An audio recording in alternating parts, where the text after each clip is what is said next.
Iceland winters are not to be taken lightly. I constantly hear from travelers that their trips have been affected because of the Icelandic weather. Traveling to Iceland during winter can be unforgettable, but there are certain things that require extra preparation to make sure that your trip is safe. Hey, my name is Jeannie and I've been exploring Iceland for the past 10 years. I've written guidebooks and itineraries that have over 500 five-star reviews, and my mission is to help you plan the best trip ever. Let's get into it.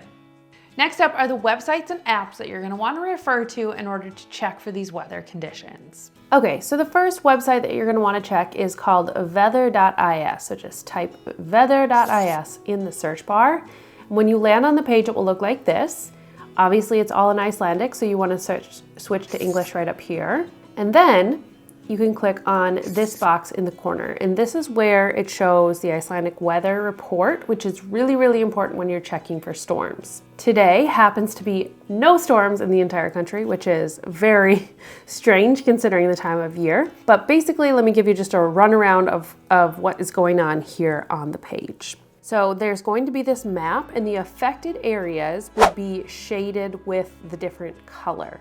As an example, in this screenshot that I took at the time that there was a storm around the whole country, if you see the area of the country shaded, that is the storm level affected for the area that you're traveling to. So if you see an area shaded in orange or red, and that's the area that you're traveling through or to, that's the area that you're going to want to consider in your travel plans. You are actually able to click on this little windsock here, and that will pop up extra information on the side panel, which will tell you the wind speed and what the conditions will be and what to do, and it will just give you all the information that you need to know. So as a general rule, the conditions range from least to most severe being yellow, orange, and then red is the most severe. Yellow just means drive at your own risk. There's going to be some winds. This could be more dangerous for high clearance vehicles, and yellow warnings are quite common in Iceland. Moving on to an orange warning means do not travel if you don't have to. A red warning, as you see here, means travel is prohibited. Roads will be closed. You won't be able to actually get anywhere because this is such a dangerous storm. And then also know that red warnings are rare. Also, you'll see there's more information up here. You'll see that the map is color coded based on that area you have to click. So there's just a lot of information that you can find once there is a storm. Down here you see the colors indicating how long the storm is lasting. And like I said, if you click on these various windsocks, then it just pops up more information over here. Click more to read more about the storm. Remember as well that for wind speed, it's listed in meters per second, and also temperatures are listed in Celsius. So make sure to do the conversion for whatever makes sense to you. A higher wind speed is about 30 meters per second or above, and so they say it's advised not to travel if you don't have to. Orange warnings are pretty common. P.S. Do not use the Weather Channel or Yahoo Weather to check the weather in Iceland. These apps that come on your phone are not reliable for Icelandic weather. The Icelandic apps that I recommend are the ones that you're going to want to check. The first one is road.is. So if you type in road.is, it will bring you to umferðin.is/en. So that just means travel around Iceland in English. Recently, they redid their website, so this looks a little bit different than some of the other footage that you might have seen in my other videos, but basically the overall idea is the same. So basically you'll see here, the green means go. That's just the roads are clear, it's all good. Based on where you're driving, you can hover over that road and it will tell you easily passable. Red means impassable, blue means slippery. And then also if you zoom in, you'll be able to see some little warnings here. These little triangles means flying gravel. It also tells you things like the wind speed and the temperature around that area. Or if you just want a general overview of the country, then you can always see these little boxes. Again, the red number is the temperature. This next number is the wind speed and direction. If you're really interested, you can click into that box. It will give you even more information down here. So I always check both weather and road.is when I'm traveling, because you do want to see what the weather is going to be like, but obviously you need to know the road conditions as well. The last website that I always recommend to check is called safetravel.is. It does give information about a few different things around Iceland, but the thing that I love the most is that it gives alerts for the entire country. So if you click this little bell icon up here, currently there are no alerts. But I can pull up a screenshot of a previous warning system here, so you can see if you click that bell, it will just drop down all of the things that you need to be aware of, alerts around the country, anything that might affect you. Before I move on to the next tip, I want you to know that Iceland winters are brutal, and the last thing you need is to feel cold on your vacation. If you're ready to pack like a pro, then make sure to click the link in the description box to download my free packing guide, which includes seasonal checklists, weather tips, and even a shopping guide to make your trip prep a breeze. The next thing we need to talk about is driving in winter, specifically how it relates to these weather warnings. So we already know that driving in Iceland in winter can be really difficult because of the high winds, the ice on the roads, and the snow. So it's important to know that you should always be prepared for the possibility of road closures, and with that affecting your travel plans for the day. Because of these things, a four-wheel drive vehicle is a must during winter. You want that vehicle to have the right gear, heaviness, safety, all those things to prepare.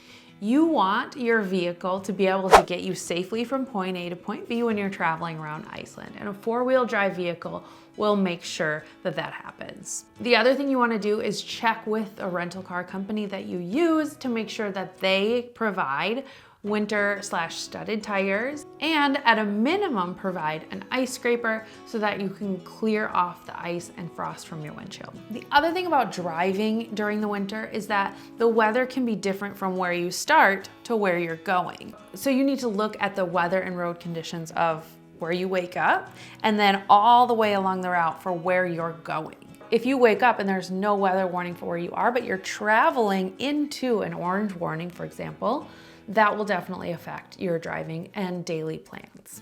In terms of sightseeing in these weather conditions, what you want to make sure is that you're adequately prepared with the gear that you need from head to toe.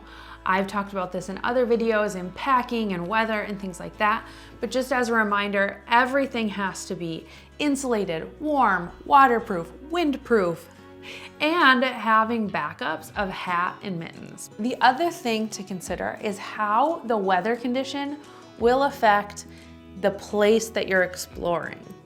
So for example, the black sand beach. You might think that that would be quite harmless, but consider if there are high winds that will actually blow the sand up into your eyes. Very possible.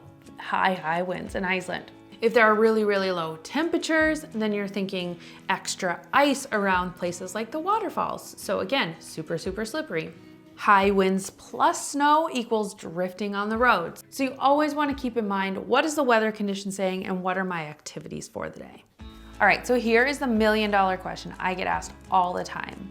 Say you wake up, you check the weather and the conditions for where you're traveling, and there's an orange or God forbid a red warning. How does that impact your day? What are you supposed to do? How do you get to your accommodation that you've already prepaid for? The answer is simple. Do not travel. It is so important to listen to these weather advisories and do not put your life or other people's lives at risk just because you need to get to a place that you've already paid for to sleep. There are far worse things than losing out on a couple $100 just to make sure to get to this place. And when I say this, so keep in mind that a yellow warning are really common and not really a big deal because high winds, again, in Iceland is common. Orange warnings are somewhat common. It depends on the time of year where you're traveling. So sometimes the orange warnings are in the northern part of the country and you're not going there. So it doesn't matter, it doesn't affect you.